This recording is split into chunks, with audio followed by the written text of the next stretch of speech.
Rien ne va plus dans la sélection brésilienne, giflée 4-1 par l'Argentine, soit la plus grosse désillusion de la sélection dans son histoire en éliminatoire de Coupe du Monde.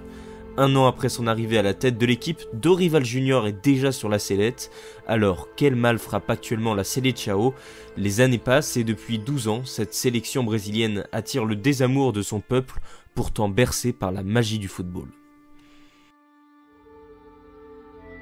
Mais rassurez-vous, j'ai longuement examiné le sujet de cette équipe brésilienne pour tenter de trouver une solution miracle afin de voir cette sélection, une des plus historiques de notre sport, se relancer en vue de la Coupe du Monde 2026. Et dans un premier temps, on va commencer par regarder l'équipe qui s'est inclinée face à l'Argentine. Donc, en voyant cette composition, on se rend rapidement compte qu'il y a plusieurs points qui font mal aux yeux. On va commencer gentiment par les latéraux. Donc on est passé en 5 ans de Marcelo, Dani Alves à Guilherme Arana et Wesley. Alors je n'ai rien contre eux, c'est certainement des bons joueurs dans le championnat brésilien. Cependant, quand tu joues l'Argentine en éliminatoire de Coupe du Monde, que tu t'appelles le Brésil, que tu as 5 Coupes du Monde en poche, que tu as un des plus grands palmarès de l'histoire du foot international, eh ben, faut avouer que Guilherme Arana et Wesley, c'est un peu faiblard. Alors, autant Arana, depuis le départ de Marcelo, est quasiment devenu un titulaire dans cette équipe du Brésil, ce qui est un peu un désaveu du vivier brésilien à ce poste-là. Autant Wesley, c'est un tout jeune joueur qui a été lancé dans le grand bain, justement, face à l'Argentine, titulaire, alors qu'il y avait notamment Van der Son sur le banc, même si le Monégasque ne fait pas toujours l'unanimité.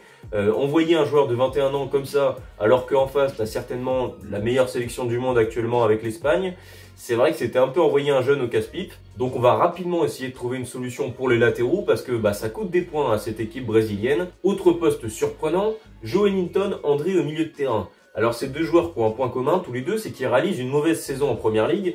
Autant Joelinton avait été performant avec Newcastle il y a 2 ans quand Newcastle a fait une super saison qui les avait emmenés à la qualification en Ligue des Champions, autant il a toujours eu du mal à confirmer à ce poste-là. Et pour rappel, c'est un joueur qui a été formé en tant que buteur. Et là, il se retrouve en numéro 6 dans une sélection qui a déjà beaucoup de joueurs à vocation offensive, donc forcément ça crée un déséquilibre.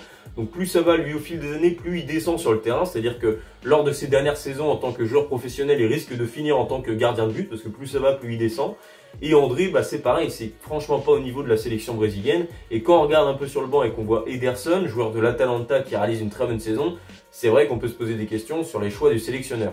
Et enfin, dans le secteur défensif, c'est vrai qu'il y a 2 postes qui sont assez trompeurs, celui de gardien de but et celui de défenseur central. Déjà dans les buts, on voit que c'est Bento qui a essayé, comme il pouvait, de garder sa cage inviolée, franchement pas avec beaucoup de réussite. Alors, Bento, c'est le 3e gardien de la sélection brésilienne parce que Ederson et Alisson étaient blessés, donc c'est Bento qui s'est retrouvé titulaire dans les buts. Mais même en tant que 3e gardien, je trouve qu'il n'a pas le niveau et je préférerais de mon côté un Lucas Perry, par exemple, le Lyonnais. Je suis pas sûr qu'il aurait concédé les 4 buts qu'a pris Bento face à l'Argentine. Bref, dans tous les cas, c'est des postes qui sont assez trompeurs. Pareil pour Murillo en défense, parce que voilà, c'est avec des blessures et des suspensions. Voilà, si on remet les joueurs blessés à leur vrai poste, là tout de suite le secteur défensif paraît beaucoup plus solide. Alisson qui est certainement un des meilleurs gardiens d'Europe en ce moment dans les buts, avec une charnière Marquinhos-Gabriel qui a de quoi faire trembler bien des équipes.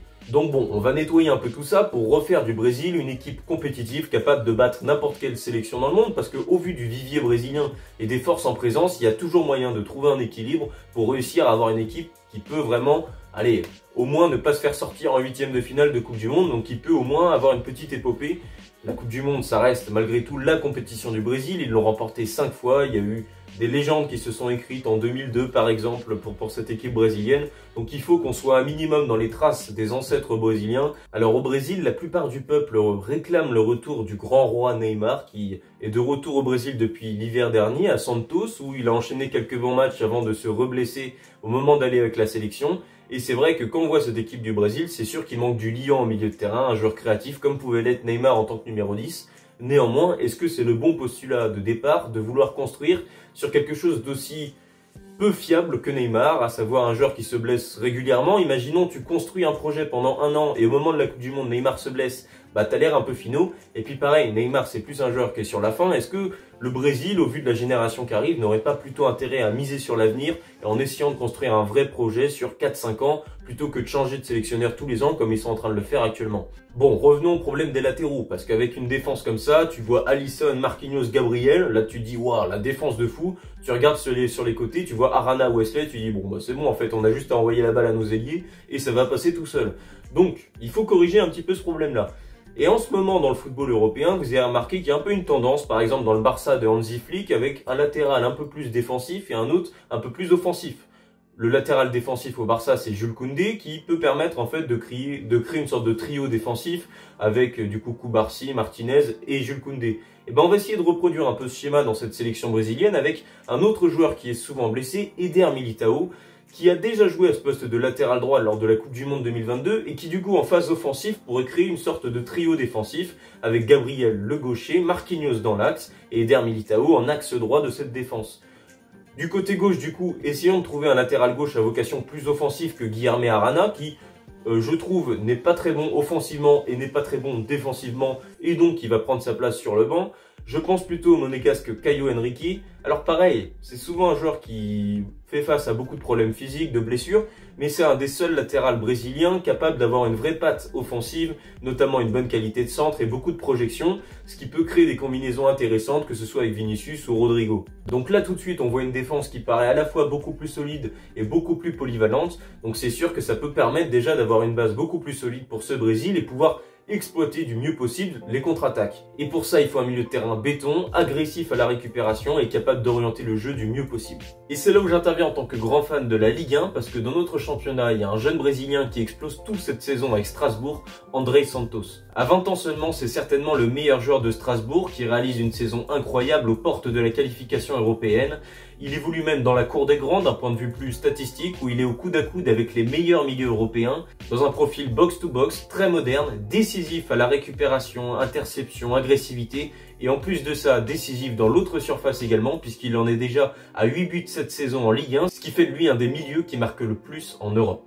André Santos convertit 25% de ses frappes en but, ce qui le rapproche d'un point de vue statistique d'un joueur comme Hakan Çalhanoğlu, qui est plutôt une référence offensive au milieu de terrain. Au niveau des passes, André Santos n'est pas moins adroit, 88% de taux de réussite au niveau des passes courtes, 75% au niveau des passes longues, autant dire qu'il est au coude à coude avec João Neves en Ligue 1, sauf que lui il joue pas au PSG, il joue à Strasbourg, donc évidemment ça a encore plus d'ampleur. Vous l'aurez compris, d'un point de vue statistique, on peut le comparer à des joueurs comme João Neves, Enzo Fernandez, Alexis McAllister, et parmi tous les joueurs que je viens de citer, ça reste le milieu qui gagne le plus de duels, avec 68% de duels gagnés en moyenne. Il est également au-dessus d'un point de vue des interceptions, d'un point de vue des tirs contrés, et en plus de ça, il perd peu de ballons. Et là où je me dis que André Santos a encore plus sa place avec la sélection brésilienne, c'est que bon, à toute proportion gardée, Strasbourg joue un peu comme le Brésil, à savoir sur des transitions rapides avec un milieu assez dense et agressif, et c'est exactement ce que j'essaie de mettre en place dans cette équipe du Brésil. Maintenant, il nous reste à bien l'entourer dans l'entrejeu dans un 4-3-3 assez dense, avec Bruno Guimarães par exemple en numéro 6, qui est plutôt une valeur sûre à la récupération. Bon, évidemment, c'est pas au niveau de Casemiro, mais il faut pas non plus toujours comparer les Brésiliens actuels avec ceux du passé. Il faut aussi comprendre quels sont leurs profils, leurs forces et leurs faiblesses. Bruno Guimarães a des faiblesses, certes, mais je pense qu'en numéro 6, et le Brésil peut difficilement s'en passer. Au même titre que je ne comprends pas pourquoi le Brésil se passe de Ederson au milieu de terrain. C'est un joueur qui excelle depuis 2 ans maintenant avec l'Atalanta. Très bon dans son positionnement, on va dire que c'est un milieu d'équilibre qui peut permettre justement à ce Brésil de garder toujours sa structure défensive. Il est capable notamment d'aller combler sur les côtés et vu que nous on a un système un peu particulier en défense avec un latéral offensif et un autre plus défensif, c'est typiquement ce milieu-là qui permettra d'avoir une certaine couverture et d'assurer le liant entre la défense et l'attaque. Donc maintenant quand on regarde la composition finale, parce que l'attaque j'ai pas forcément besoin d'y retoucher, ah bah c'est sûr que ce Brésil-là fait beaucoup plus peur que la composition qu'on a vue face à l'Argentine il y a quelques jours. Et si le Brésil construit autour de ces joueurs-là un peu clés, tout en intégrant un joueur comme Matheus Cunha par exemple dans la rotation, etc., je pense que le Brésil a vraiment ses chances pour aller au moins titiller le carré final de la Coupe du Monde 2026. Bon évidemment pour orchestrer tout ça, le Brésil aura besoin d'un très bon sélectionneur et c'est là où je me propose, je laisse toutes mes informations de contact en description s'ils veulent me contacter. Alors j'ai également vu que ils s'étaient renseignés auprès de Carlo Ancelotti, donc maintenant c'est à eux de faire leur choix entre l'expérience ou la jeunesse. De mon côté, comme je l'ai dit, c'est plutôt un projet qui vise vers l'avenir, donc je leur conseille évidemment de m'appeler le plus rapidement possible pour que je puisse permettre à ce Brésil de briller de mille feux à cette Coupe du Monde 2026 qu'on attend tous avec impatience. Donc voilà, c'est la fin de la vidéo, j'espère qu'elle vous aura plu. Si c'est le cas, n'hésitez pas à me le dire dans l'espace commentaire et à vous abonner à ma chaîne YouTube. Allez, ciao tout le monde!